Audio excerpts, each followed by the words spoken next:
I'm going to turn a piece of wood that's over 300 years old.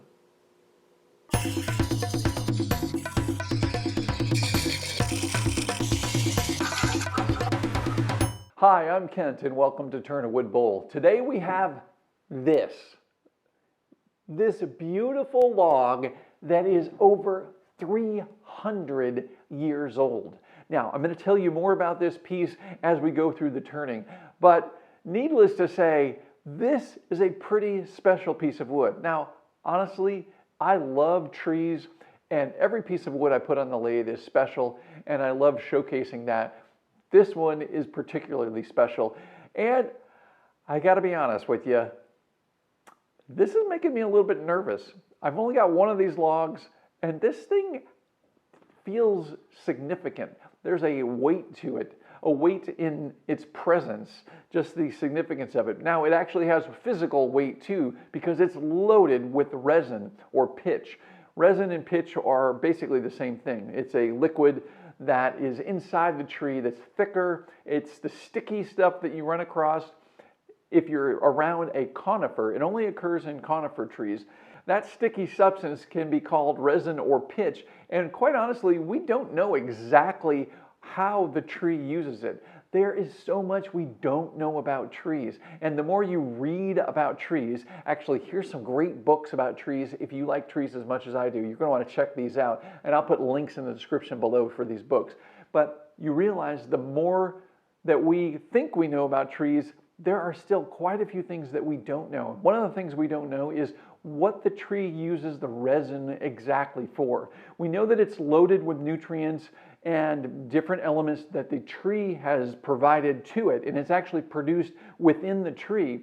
But we don't know if it's just a food source or if it's storage or protection or some combination of all of those things. But this tree is loaded with resin, and it's going to make the turning pretty interesting. It should turn and cut very smoothly, but that resin or pitch can build up on the surface of the bowl gouge, and with the heat of the bowl gouge, it has the ability to build up and create a residue. So I'm actually going to probably need to sharpen pretty frequently just to get that pitch or resin off the bowl gouge. Even though the bowl gouge really isn't dull yet, I'm probably going to have to sharpen pretty frequently just to clean up the bowl gouge. So I'm going to take a closer look at this and try to decide exactly how I want to turn this. And I'm probably going to do something a little unconventional with this particular design and this particular layout, because I really want to showcase all of these hundreds of growth rings on this tree. So let's dive in and get started with this beautiful piece of super old wood. Since this is such a special piece of wood, I really want to take my time and plan out exactly what I'm going to do. So I'm trying to find an equal distance on each side of this pith area so that the bowl is balanced when I'm turning it. And I can see that while that was equal, the top of it's a little lopsided. So I'm going to rotate around a little bit and see if this is equal. It's about 5 inches from the pith out. See, that's the curve that I also want the top of the bowl to be balanced as well. And I think this angle is going to be a little bit better. So I'm going to redraw this. This is going to be the center axis or the horizontal plane. This will be the same plane as the tabletop that this will sit on. And this will be the center axis coming out of the bowl. Now what I'm going to do is I'm not going to cut this log at the pith. I'm going to cut below the pith. I want the foot and the bottom of the bowl to be below the pith because I want that pith to be visible on the sides of this bowl so that you can really see what's happening with all these grain lines. You can see there's a section right there that I cut off that was a little, it had been cut a little weird as far as an angle with the chainsaw, so I cut off that slab, and that's the piece that I have right beside me there on the lathe.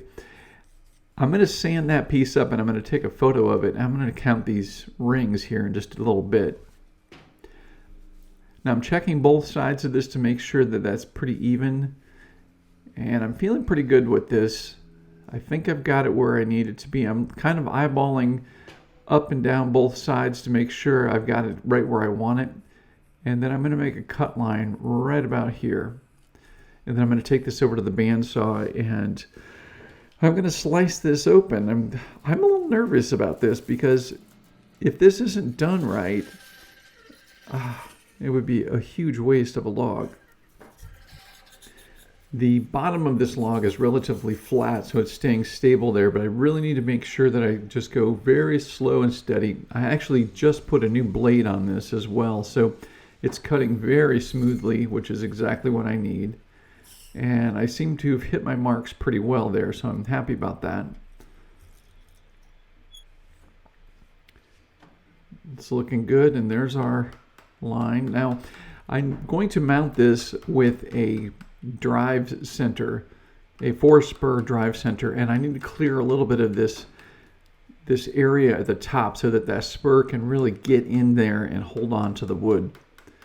Now, at first I thought this was a bark layer or maybe a cambium layer that was just under the bark, but what I'm discovering as I'm turning this is that while that is definitely showing the texture of the bark and the cambium layer are gone, and this tree has been basically eroding with the same pattern as the bark itself. So what I'm going to do is I'm going to balance this out. Now the reason I'm using that 4-spur drive center is I want the flexibility to be able to move this later, and I'm going to be doing that as you'll see here in a second. So I'm going to use my 5/8 inch 55-degree bevel swept back bowl gouge. This is my go-to tool for removing material. And I want to start taking down these corners. It's a little tricky doing this because I'm only getting a little bit of cutting action going on at the corners of the blank as it comes around, and it will get a little bit better as we get into more of the material, as you see here. But what you really want to do is you want to maintain down pressure on the tool rest so that you have good stability of the tool and it's not getting bounced around. It's a little tricky on the edge there because the bottom of this, or the face of this bowl, has a high spot and a low spot, and that acts like a ramp, and it will catch the tool and throw it off its path there initially. You just want to keep the nose of the bowl gouge pointed in the direction of the cut.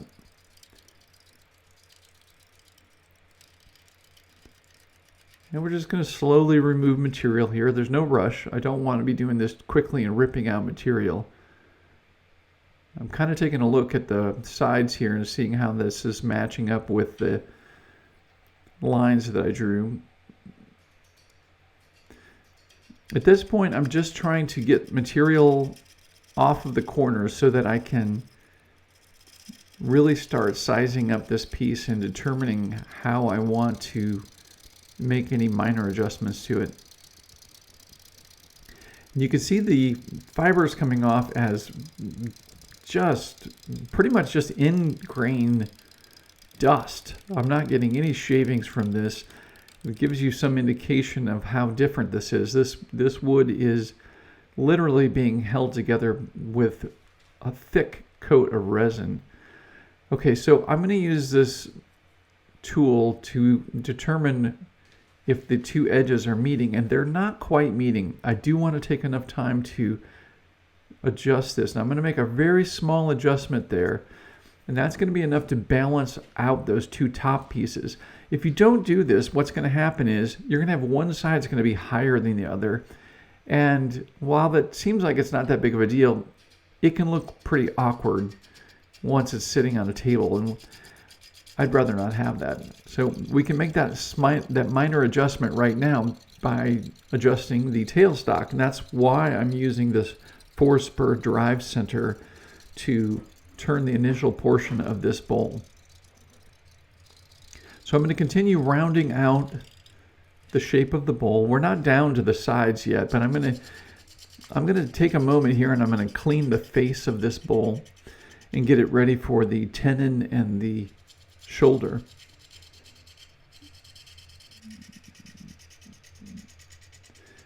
Now I've got to thank Chuck Walton. Chuck got me this piece of wood. He sent it to me. It was pretty fascinating. This came from his family's farm or property in Colorado. And this tree had been sitting dead on this property since the 1960s, early 1960s. And just recently, the tree had to come down because it was in danger of falling on a building or something. So they cut the tree down and started looking at it and realized, wow, this is really old. And Chuck had told me that this piece, he counted 360 growth rings on this, which is just amazing. 360 years ago. And on top of that, this tree has been dead for over 60 years. So the center pith of this tree is potentially 400 years or more old, which is completely crazy. Now, we're not quite sure what the species is. This could be a pine or a juniper. It's obviously a very slow-growing tree that was growing in Colorado in the mountains. So the growth period for that region is relatively short because it's not warm there all the time. It's a lot of cold times, so it doesn't grow as quick. Now I'm also making sure that I'm stopping and tightening the tailstock plenty of times, because as I'm turning, the teeth in the drive center will dig in a little bit and they will loosen up. So you want to make sure you're tightening the tailstock as you're turning, and be aware of that as you're turning. So this tree would have a very short growth period in the spring and summer and a long dormant period in winter. So it stands to reason that it would grow slowly, but the age of it is absolutely incredible. So I'm just honored to be able to turn a piece like this and have the opportunity to see it, let alone turn it, I guess. Super cool. And it is a little bit unnerving because, like I said, I don't want to mess this up. And right now, this is really a very unusual turning compared to all of my other turnings, because this species is just so different than everything else that I normally turn. It is literally like turning a very dense wheel of cheese. It has a soft consistency because of the resin, and the grain lines really aren't affecting the cut too much. A lot of times in certain species you can feel that end grain come around because it's a pretty significant impact on the bull gouge, but this seems to be cutting very evenly, and it's almost like a continuous dense material, like a solid block of wax or cheese or something. It's just completely different than most things that I turn. It's hard to imagine a tree living for hundreds of years. It's just hard to wrap your head around. Now, at this point, I haven't looked at the actual rings and tried counting them myself. I do have that cross section that I cut off of the initial log, and I'm going to sand that down and really take a close look at it here in a bit.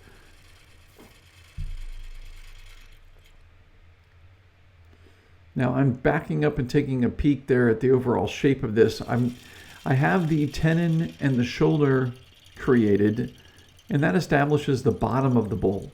So now I essentially need to connect the bottom of the bowl up to the top rim and put the two together. I want to go through this side material, this bark, but after I looked at it, I realized this is not bark, and it's not the cambium layer. This is actually the deterioration of the tree after the bark has left. It's almost as if there's an acid or an acidic quality of something is basically worked into the tree using those patterns of the bark. So it looks like bark, but it's not bark. Now I'm going to move the tool rest over, and I'm going to go ahead and remove enough material to get down to those sides. So I still have those flat sides to deal with there. But I don't want to remove too much material because it's going to make the piece that much smaller. So I'm making light passes. You can see here initially it looks like I'm almost not even cutting. And each time I bring the tool back, I'm inserting it just a hair deeper so it makes a slight cut. I don't want to get too aggressive here and rush this, because we will be ripping out ingrains if we do. All right, there's the cut that I'm making, and it's still got quite a ways to go. The tool is showing signs of dulling, so I'm going to go ahead and sharpen that up.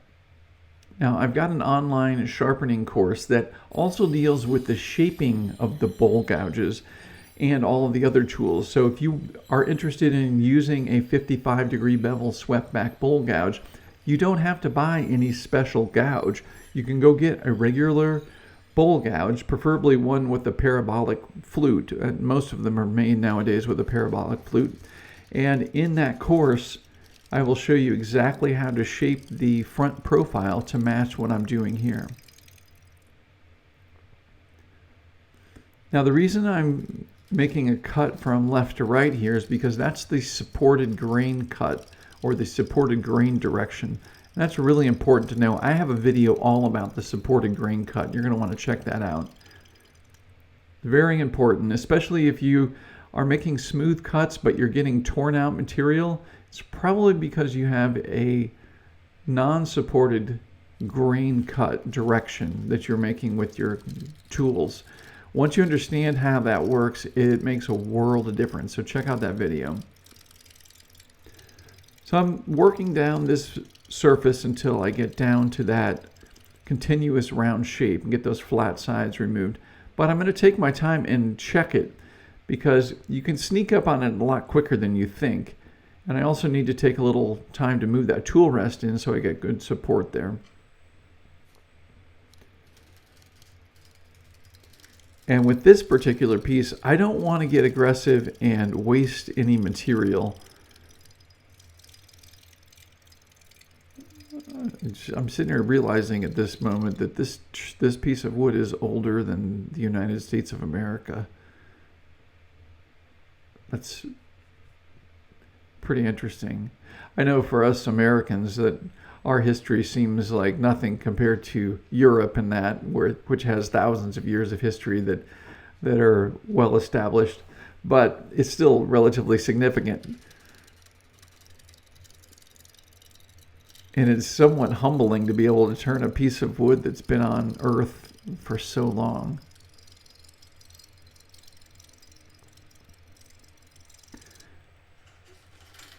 Now I wanted to show you this angle because this is the angle that I'm seeing. I'm looking at the top of the bowl while I'm turning, and I'm watching that profile. I'm watching the shape occur, and this is a little unnerving because I'm making a deeper cut than the bottom portion of the bowl, but that's okay. I'll straighten out the bottom portion in just a minute and pull that in. I just need to get that flat side down. Because both of these flat sides are almost the same size, that means that I had the center positioning of the blank pretty good, which is good. It's also a way to waste a lot of material is if you don't have that centered up well. You take off a lot of material on one side and then you have to reduce it all the way down to match the low material on the other side. Okay, so there we've reached the bottom. Now I have to continue shaping the bottom portion of the bowl to match up with the top portion.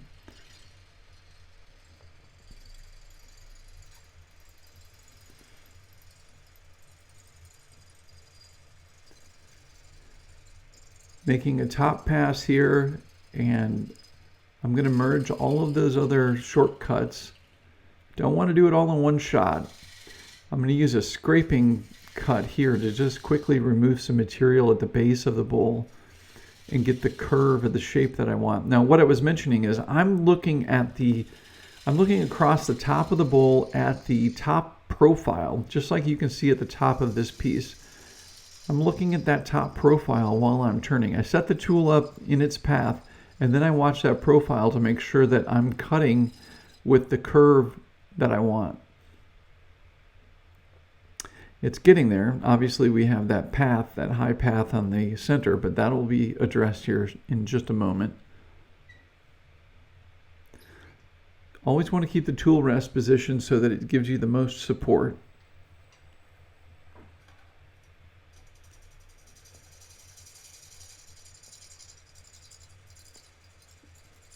I'm going to start taking down that high pass in the center here and blend the bottom portion of the bowl to the top portion of the bowl. Now, this is important to keep in mind.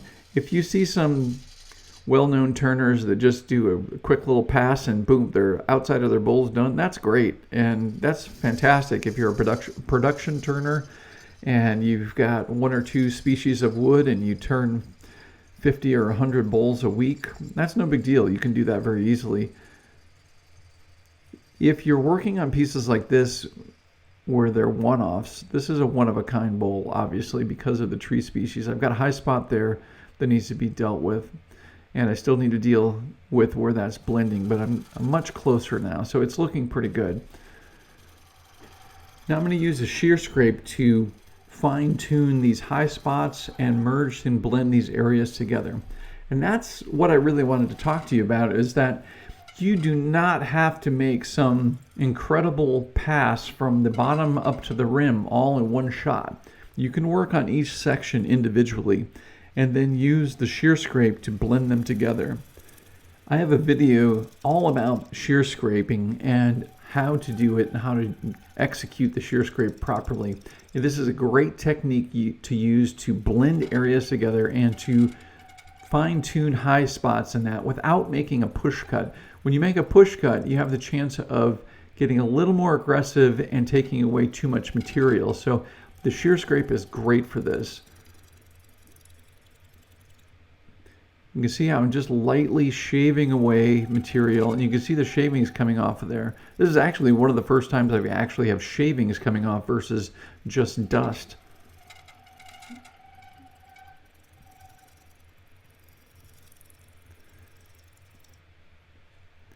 Now, I shear scraped this pretty thoroughly, but I'm not convinced, or I'm not happy with the overall shape of this, and I actually am going to use a push cut to make the last pass on this, but I'm going to do this in sections.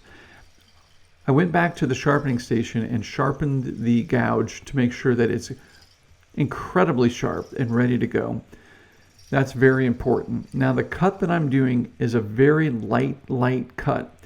This is a great opportunity for the curved tool rest that I have, and it happens that this bowl profile seems to match this tool rest very well. So I can use the tool rest as somewhat of a guide to help me around this bowl and make a really clean cutting pass. So by reducing my pace, I'm able to allow the tool to have plenty of time to make a nice clean cut. This is really important to understand. If I were to push the gouge quickly, I'm going to have tool marks, and I probably won't have a nice smooth surface because I'm not going to keep it on course as well. So I'm allowing this just to take very lightly cut and not get too aggressive with this. It's interesting, you can see the voids going by where the air from the shape of the outside of the bark comes by. You can see the shavings coming out of the bowl gouge, and then they don't, and then they do. It goes on and off. But look at that texture. That's the cut I'm looking for. Now, I'm cutting from left to right here for a couple of reasons. It's a supported grain cut, but it also will help prevent knocking off that outside material. If I were to go from right to left, there's a good chance I'm going to knock off the bark material on the outside or the top of this bowl. So I'm making very light passes here. I want to sneak up on that. I want to merge that. Now I'm also making this a closed rimmed bowl. That means the top of the rim is slightly narrower, not very much, but slightly narrower than the widest part of this bowl.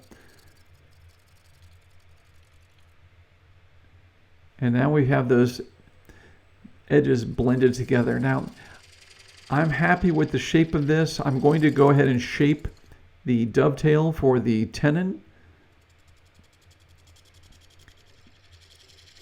and get this ready to mount on the 4-jaw chuck. It's really important to take your time getting that outside just the way you want it. So I'm going to take the drive spur out and put my 4-jaw chuck on. This is a 5-inch 4-jaw chuck. You can see how well that tenon seats in the chuck. It's very important to make your tenons just right. Look at that wood grain. Now this made me want to take a moment and look at this closer. So I took that cross-section piece, and with my macro lens on my camera, I photographed multiple sections and stitched these together so I can really zoom in and see all the detail of these grains. Here you can see the varying grain patterns inside this. So then I started thinking, oh, wait a minute, let me count these off. So I marked them. There's 50, there's 100, there's 150, there's 200, there's 250, there's 300, there's 350, there's 400, there's 450, and at least 10 more. 460 years old. Now here's something interesting. Look at this. That bark is not bark. See how the grain is cut off there? That is not how a tree grows. The bark layer, the outside layer, should be conforming to the same size or pattern as the bark, and this wasn't. Meaning that what we're seeing that looks like bark there is actually the erosion that's cut down into that. So that means that many more layers of grains were removed as well. So 460 is just the beginning. There's a good chance this tree was at least 500 years old 60 years ago when it was dead. I'm just trying to wrap my head around this. So this tree was growing before Christopher Columbus discovered America. That's like staggering to me. Wow. Well, I knew it was old, but I didn't realize it was this old. It's potentially 500 years old, not 300 years old. That's crazy. Okay, so I get this question a lot. Why don't you use your coring equipment and core out the center from this? Well, it's a little tricky to answer, but basically you don't get a really great piece from coring typically. And this is going to be a really small piece, but I can't bear to just waste what's in here. It won't be a significant bowl or bowl blank to come out of here, but at least it'll be something. The curve and the way this tool is set up, you really need to be cutting bowl blanks specifically for the purpose of coring them so that you can maximize the potential yield that you'll get from them. If you're not doing that, it's a little more difficult to get a good piece out of it, as you'll see here. Now, I don't want to get right up to the edge of this bowl because I don't want to damage the edge of the bowl that I'm trying to create, this nice big bowl. If I try to make another bowl from inside that's maybe a little bit bigger, I could damage this outside bowl, and that would defeat the whole purpose. So I'm just going to extract a portion here that I'll be able to save and use for later, but I don't think it's going to be really that significant. But again, since this piece is so historically unique, there's no way that I'm going to let that go to waste and just turn it into shaving. So I'm going to at least cut this one little portion out of here. I have an article on my website all about using this coring system. This is a coring system from One Way Tools, so you want to check that out if you're interested in doing this. There are the pieces broken free, and we could take it out. See, it's not a huge piece. I mean, it's nice to have it, but it's not going to be that significant. All right, so I'm going to set that aside and get the coring equipment out of the way. If this bowl were a little bit wider, and if I had not decided to create a closed rim on the exterior, then I would have been able to core out a little bit larger piece from the inside. But again, that's not what I'm trying to do.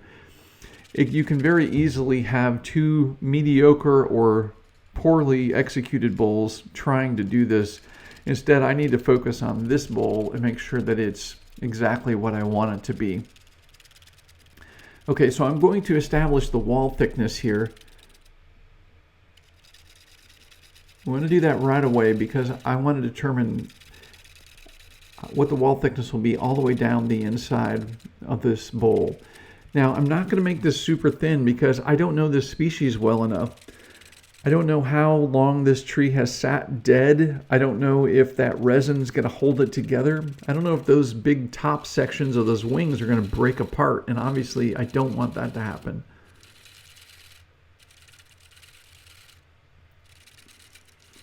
So I'm going to take my time and remove the material and work down the side. I want to show you this angle so you can see that I have the bevel of the bowl gouge parallel to the exterior of the bowl as I'm working down the inside and clearing that material. That's really important, and it's actually pretty easy to do when you have a live edge piece like this. Because of that open air or the sides that are open on the bowl, you can actually see down into the bowl while it's turning, as you can see here. And you can see how it's thicker down at this portion, and that's exactly the way you want it. And we just slowly remove material until that wall thickness becomes the same thickness as the material above it. So I'm just matching up all of these surfaces, making the bevel parallel to the exterior of the bowl, and that will maintain your wall thickness all the way down. There you can see it was a little bit thicker. Now I'm bringing it to about the same thickness as the top portion.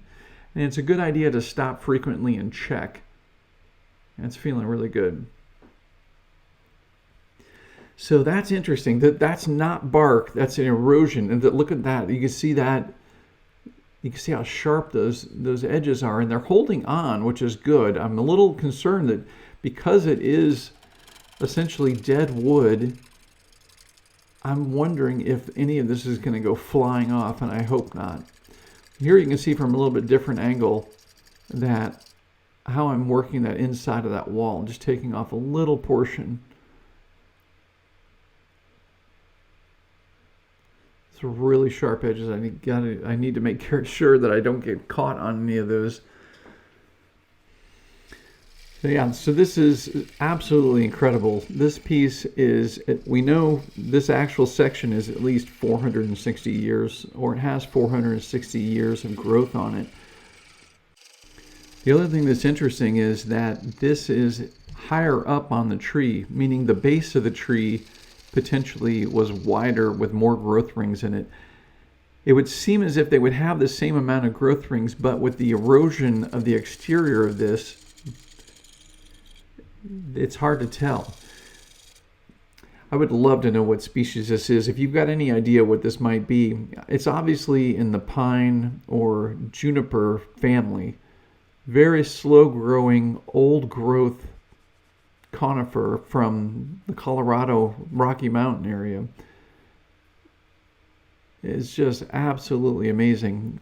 Now I need to sharpen my tool again. You would think with a material as smooth as resin that you wouldn't need to sharpen as much, but what happens is resin has sugars in it. Well, if you've ever cooked with sugar, you know how fast sugar can burn and how you need to pay attention to it at all times. Well, same thing's happening here. The sugars that are in that resin are heating up on the bowl gouge and creating a surface. They're actually attaching themselves and dulling the surface and gumming it up a little bit. Now, The CBN wheels don't seem to have much of an issue with it. Perhaps the friction of the tool on there keeps them clean, but everything so far has been just fine. It is super important to maintain sharpness with your gouge as you're turning, especially when you get down to the final surface like I am here on the inside of this bowl. You want to take your time and just slowly let the tool do the cutting. Don't use too much force here.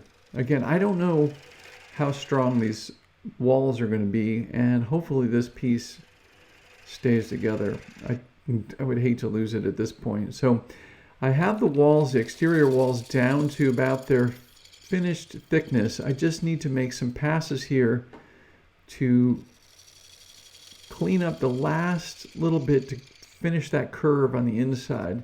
It's interesting that the intervals between the strobe effect of the lights and the camera created a weird effect there. You could see it for a moment, then you couldn't.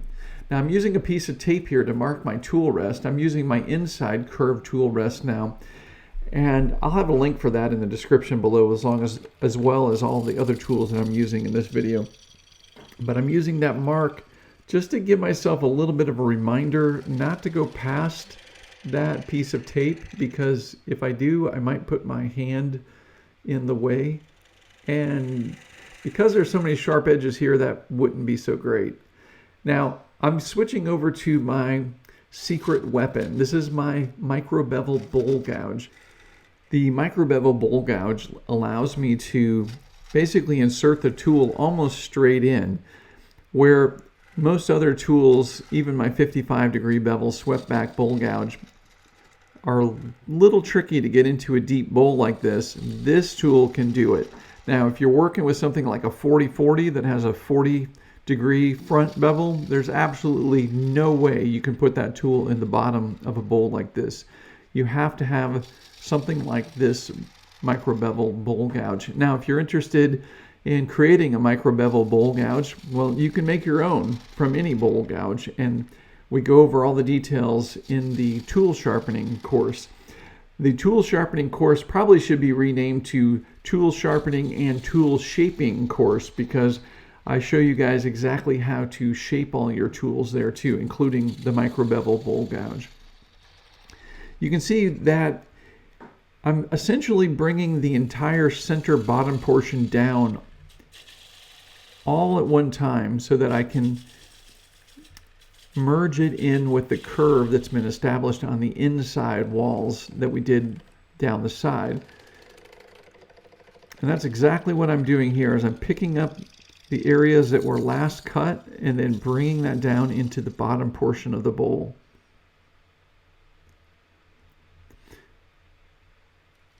I'm being a little hesitant. I don't like going up that high on the bowl typically, because those walls are not supported. I do have them relatively thick, and this is a pretty beefy bowl, but you just want to be careful. You never want to go back up to the rim. Up at the rim, there's just too much movement right now, and that's a good way to cause an explosion, or what would appear to be an explosion. A lot of people do that. They'll get to this point where they're almost done, and then they think, well, wait, let me change the shape of the rim a little bit. And because that rim is not supported and flapping around, touching a tool to it that's anchored to the tool rest is going to make it disintegrate, and that is not what you want. So stay away from that rim once you're at this portion of the bowl. So I'm going to make the final passes at the bottom of the bowl here to finish up the curve. And I think we're looking pretty good here. I don't know if you noticed in there too, when I was showing you the close-ups of that cross section, there were a couple periods of time where there was a lot of water. There was a lot of growth, and year after year, very wide rings compared to other years. And then there were spans of 40, 50 years that were super tight, meaning that it didn't grow as much for whatever reason. It could have been cold, it could have been water, or lack of water rather. I'm going to use a jam chuck here. I'm using actually just a chunk of wood that I have that's scrap wood, and I'm rounding off the front so that it's nice and trued up and it will rotate properly. Here are those growth rings I was mentioning. See how wide those are? Look at that one.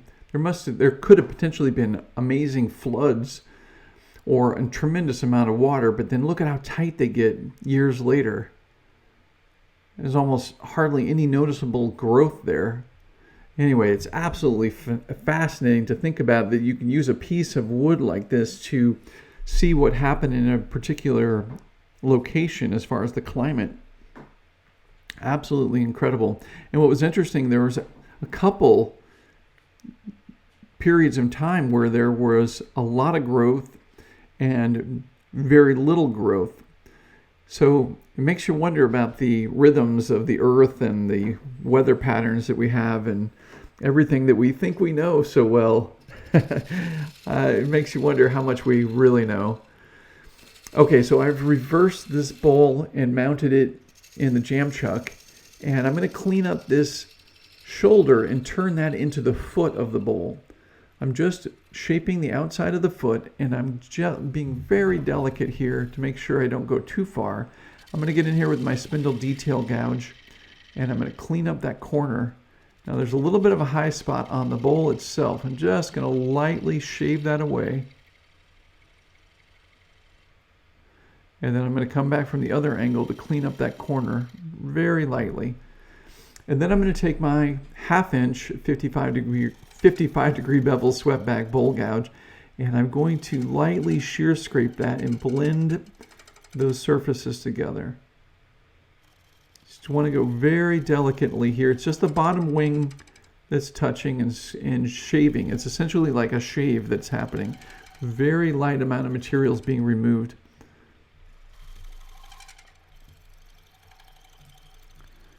You want to take your time with this. There's no rush.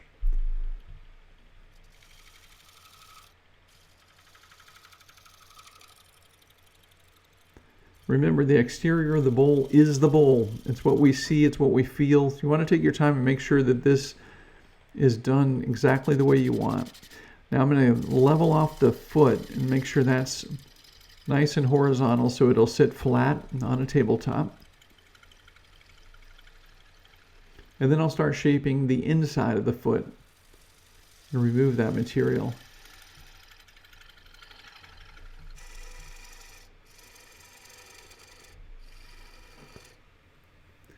Now I need to keep in mind this is a relatively large piece, and this is not something that I turn on a regular basis. This is a species that's stable, but it's a softer wood, so I need to make sure that nub in the center is not taking on too much pressure.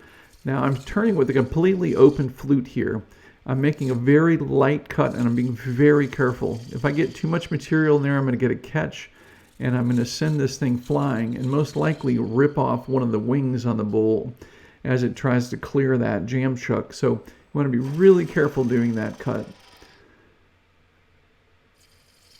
I'm going to continue the curve inside the bottom of the foot to match the curve of the bowl.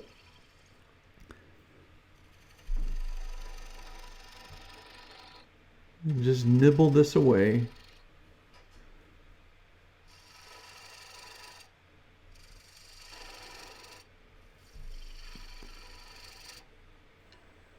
Now I'm going to switch over to my spindle detail gouge,